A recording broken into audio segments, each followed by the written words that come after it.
Have you ever wished for a clear blueprint for something as, well, complicated as your own mental health? Like a simple, understandable map for your inner world? Well, that is exactly what we are going to try and build together today. Think about physical health for a second. We've got a pretty good grip on what that looks like, right? We have concrete goals, we have metrics. But when it comes to our mental health, the picture gets, well, it gets a lot fuzzier. So, what are we even aiming for? For our bodies, the goals are super tangible. We want endurance to run for the bus or strength to carry the groceries. But for our minds, what's the mental version of that? What does a truly fit mind actually look like day to day? Well, according to psychiatrist Dr. Conti, the answer is actually surprisingly simple and powerful. A healthy mind approaches life through two specific lenses: agency and gratitude. Think of agency as your ability to feel like the author of your own life, to make choices that really move you forward. And gratitude, well, that's the ability to truly appreciate the story you're living.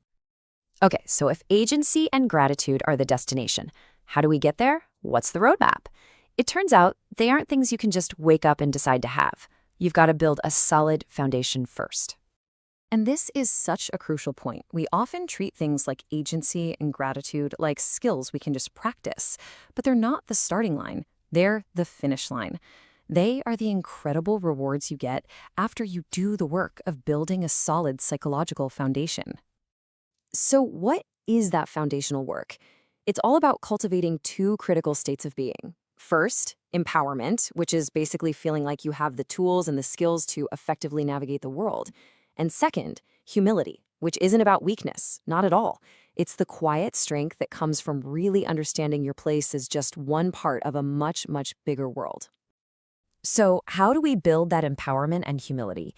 It all starts with understanding the two huge pillars that hold up our entire mental world. Let's dig into pillar one, the structure of your mind. You can think of these as the nouns of your psychology, the core parts that make you, well, you. And when we start talking about your mind's structure, we have to start with this absolutely staggering number.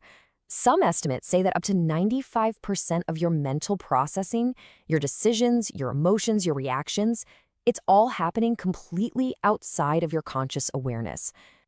This is why the iceberg is just the perfect metaphor here. Your conscious mind, the part of you listening to this right now, is just that tiny little tip you can see above the water. But beneath the surface, that's the vast, powerful supercomputer of your unconscious, running millions of processes in the background. We don't see it, but believe me, it is steering the ship. So how does that tiny conscious tip of the iceberg protect itself from being totally overwhelmed by everything? Well, from those unconscious steps rise what we call defense mechanisms. Think of them as automatic security guards, these reflexive strategies that pop up to protect the most vulnerable part of you. And what are they protecting? They're protecting our conscious mind from being swamped by things like overwhelming fear, profound confusion about life, and deep, deep despair when we face loss. These defenses are there to shield us from the rawest, toughest parts of just being human. All right, now for the second pillar. If the structure was all the nouns of our psychology, then the function is all about the verbs. This is how all your mental parts actually get up and do something in the world. So you see, on the left, we have the structure, the unconscious, the conscious, the defenses, the whole shebang. And on the right, we have the function, the process of being aware, using those defenses, paying attention to things, acting, and striving.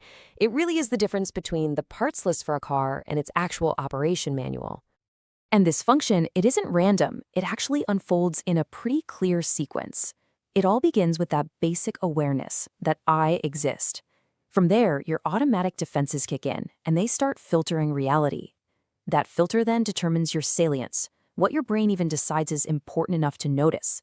And what you notice, of course, drives your behavior. And over time, your behavior shapes the very goals you strive for. Let's make this super real, because our defenses show up constantly. You might use projection when you're feeling kind of angry, and suddenly it seems like every single driver on the road is an aggressive jerk who's out to get you. Or displacement, when a terrible day at work somehow leads to you being short-tempered with your family at home. But hey, they can be positive too. Altruism is a defense where you actually transform a negative feeling into a positive action for someone else. So now that we have all the pieces, the structure and the function, how do they fit together? Because understanding this whole system, that's the key. That's what allows us to move from just being run by our psychology to actively starting to shape it. This is the path to real agency.